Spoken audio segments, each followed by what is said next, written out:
Sister Faustina knelt in her cell. The stone walls were bare. A crucifix hung above a simple wooden prie-dieu. The air was still, quiet. Here, in this place of retreat, Sister Faustina sought solace. She sought communion with God. The day was fading. Shadows lengthened across the floor. Sister Faustina closed her eyes. She began her evening prayers. Her heart yearned for a deeper understanding of God's love, a love that surpassed all understanding. With each whispered word, a profound peace settled over her. The worries of the world seemed to melt away. She was no longer bound by the confines of her small cell. She was entering into a sacred space, a space where the veil between heaven and earth grew thin. Sister Faustina breathed deeply, her spirit lifting. She felt a shift within her soul, her senses heightened. Something extraordinary was about to unfold. The stone walls around her began to shimmer. They seemed to lose their solidity. Sister Faustina watched in awe. She felt no fear, only a sense of profound wonder. The walls dissolved completely. In their place stretched a vast expanse, a boundless, star-studded sky. She was no longer enclosed. She was enveloped by the immensity of creation. Stars twinkled like celestial fireflies. Their light seemed to penetrate her very being. She felt small, yet strangely significant, held within the loving embrace of the cosmos. A gentle breeze whispered through the starlit expanse. It carried with it the scent of 1,000 unseen flowers. The air vibrated with an unseen energy. Sister Faustina knew with every fiber of her being that she was in the presence of the divine. And then she saw him, Jesus, standing majestically before her. He was not the suffering Savior on the cross. He was radiant, glorious. His presence filled the vast expanse with an unbearable lightness. He stood within a monstrance of dazzling gold. Rays of light emanated from him, light that pulsed with life, with love. His gaze fell upon her. It was a gaze of infinite tenderness, a gaze that saw into the depths of her soul and loved her still. Sister Faustina felt her heart swell with a love that was both unbearable and utterly consuming. She fell to her knees, her entire being filled with awe. Words failed her. She could only bask in the radiant light of his presence. From the Eucharist, 2 rays streamed forth. One was a brilliant red, pulsing with life-giving energy. The other was a pale, almost translucent white. Sister Faustina knew intuitively what these rays represented.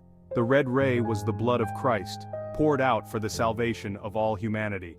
The pale ray was water, flowing from his pierced side, symbolizing the cleansing waters of baptism, the forgiveness of sins. These rays were not static. They pulsed with a life of their own, reaching out, touching, healing. They were a tangible manifestation of God's infinite mercy, a mercy that extended to every corner of creation. Sister Faustina watched, mesmerized, as the rays danced and swirled. They seemed to carry within them the very essence of God's love, a love that was both fierce and tender, demanding and forgiving, a love that had the power to transform even the darkest of hearts. Section 5. Shepherds of Souls. Before this magnificent vision, figures began to appear.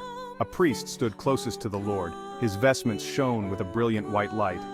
This was her confessor, she realized, the one to whom she confessed her sins, her fears, her hopes. Behind him stood other figures, bishops and cardinals in their rich vestments. Their faces were filled with an awe that mirrored her own. They were shepherds of the church, tasked with guiding the faithful towards the light of Christ. They too seemed transfixed by the vision before them. Their hands were outstretched, as if reaching for the divine rays that emanated from the Eucharist. Their eyes shone with a newfound understanding, a deeper comprehension of the mysteries of faith. Section 6. A multitude embraced. And then, behind the clergy, a vast multitude appeared. Men and women, young and old, from every walk of life. They came from all corners of the earth. Their faces reflected a kaleidoscope of emotions: hope, fear, doubt, but above all, a yearning, a deep longing for something more. Sister Faustina saw nuns in their simple habits, priests in their somber black cassocks, families hand in hand, individuals, their faces etched with the cares of the world. All were drawn to the radiant light that emanated from Jesus. All were seeking solace, forgiveness, love. Section 7. The Flow of Grace. The red and pale rays emanating from the monstrance now extended towards this vast assembly. They passed through the hands of the priest, through the hands of the bishops and cardinals, and finally they touched the outstretched hands of the waiting multitude. Sister Faustina watched, transfixed, as the rays touched each person. She saw faces transformed, doubt giving way to faith, despair yielding to hope. The love of God, flowing through those rays, had the power to heal, to restore, to make all things new. She understood then. The rays were not just for her, they were for the entire world, for every soul that longed for God's mercy, for every heart that yearned for healing. The rays were a testament to God's infinite love, a love that knew no bounds. Section 8. A heart transformed. Slowly the vision began to fade. The radiant light dimmed. The figures disappeared. Sister Faustina was left once more in the quiet solitude of her cell, yet everything had changed. The stone walls, once a symbol of confinement, now seemed to pulsate with the light of God's presence. She felt an overwhelming sense of peace, a serenity that surpassed all understanding. The vision might be gone, but the memory of it, the message it conveyed, would remain etched upon her soul forever. God's mercy was real, it was tangible, and it was available to all who would but open their hearts to receive it. Sister Faustina rose from her knees, her heart overflowing with love and gratitude. She had been given a glimpse of the divine, a glimpse that would forever alter the course of her life.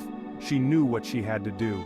She had to share this message of mercy with the world, to tell everyone she met about the boundless love of God, a love that had the power to heal, to forgive, to transform,